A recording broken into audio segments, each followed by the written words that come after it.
Remember that old man on the construction site in Vermillion City? He and his faithful Machop were flattening the ground for some mysterious construction project. They'd apparently been at it for years. There's more to this tale. The story begins in Lavender Town. The Lavender Town chapter of Pokemon Red and Blue was short, but left a profound impact on the player. Team Rocket was at it again, stealing the skulls of the Cubones in the tower. Local celebrity Mr. Fuji attempted to stop them, but was easily subdued and taken hostage. You, the valiant hero, rescued Mr. Fuji and put an end to Team Rocket's nefarious plot. The story was juvenile, but there seemed to be so much more to it. Perhaps it's the music that played. It sounds, quite simply, like fear. It lent an ambience and an intensity not present elsewhere in the game. No wonder it was recalled with such vividness by those who grew up playing the game. But isn't it curious that, for a town so dedicated to preserving the resting place of Pokemon, a mere 3 years later the tower had been replaced with a radio tower? Lavender Town had obviously changed the first time you traveled there in Gold and Silver. Aside from the aesthetic changes, the music was now light-hearted and whimsical, entirely different in mood than the previous generation. But beneath the cheerful arrangement of the music was the same haunting melody. Things were not as they appeared. You see, there was more to Team Rocket's involvement than you had imagined. Lavender Town, during the time of Red and Blue, was struggling. It was a town without a draw. It lacked a Pokemon gym, or anything else to attract tourists.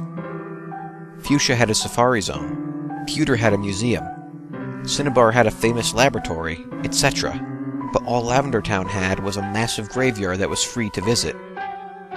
Its feeble Pokemart paled in comparison to the huge Celadon department store, which was easily accessible through the underground path to the west.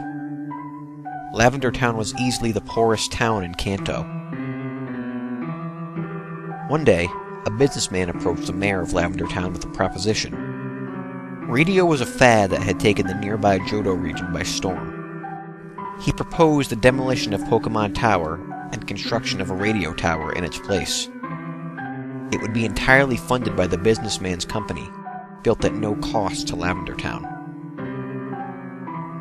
The mayor realized that this would greatly upset the residents. He also realized that this was an opportunity for prosperity. The town was desperate. He accepted, even with the condition that came with the businessman's plan. Cubones were indigenous to Lavender Town. Their skulls were extremely valuable on the black market. The businessman's condition was that his organization would be allowed to hunt the Cubones. The profits from the skulls would fund the construction of the radio tower. Who was the businessman? Giovanni. Who was the mayor of Lavender Town? Mr. Fuji. Red was simply a pawn in this plot. He rescued Mr. Fuji in order to deflect the growing suspicion of his involvement with Team Rocket. And as he left the town and continued his journey, Team Rocket quickly resumed the extermination of Cubones. The plan appears to be unconcerned with the souls of the resting Pokemon. It was anything but. Giovanni was a very superstitious man. The takeover of the Sylph Company was done so that Team Rocket would be able to mass-produce Sylph Scopes, which would then be distributed to grunts involved with the Lavender Project. He also believed demolishing the tower would disrupt the spirits of the Pokemon inside, so he planned to construct a new tower. The bodies would be moved there before the demolition of the tower would take place. He knew of a place that would be perfect for his new tower, an empty hill in Vermillion. Giovanni hired a small, independent construction company to build this tower so that people would not suspect Team Rocket's involvement. The old man's company used a Pokemon labor force, Machops. The construction was problematic. It suffered through a string of increasingly bizarre disasters. The funds originally allocated to the company were lost in a bank robbery. There were inexplicable machine failures, as well as the deaths of several Machops. Months passed, and the project still stalled, making seemingly no progress.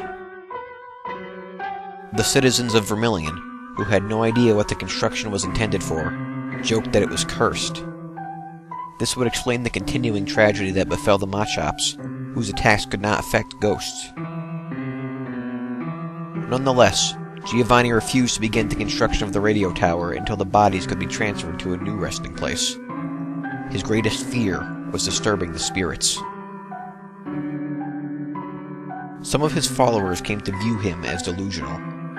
He seemed to believe that the ghosts were trying to communicate with him, that he had in fact disturbed the spirits already, causing their activity in Vermillion. His defeat at the hands of Red, a 10-year-old boy, validated his apprehensions that he could no longer lead an organization that expected him to carry out a plan that he now feared the consequences of. He relinquished his power and disappeared. The new leaders of Team Rocket shared few of his superstitions and apprehensions. The tower was demolished the next day. Strangely, the old man that owned the Vermillion Construction Company died the same day. The construction site upon that hill remains in Vermillion City today. It is abandoned, a flat patch of earth, barren except for a few tombstones under which the deceased Machops lay, the only feature that resembles the planned Pokemon Tower that never was. People that visit feel an uneasiness. Some claim to hear a faint, very sad melody. Most avoid this place, but occasionally, a traveler from Johto will unknowingly stumble upon it. They claim to see an old man in a Machop continuously stomping the ground flat for an important construction project.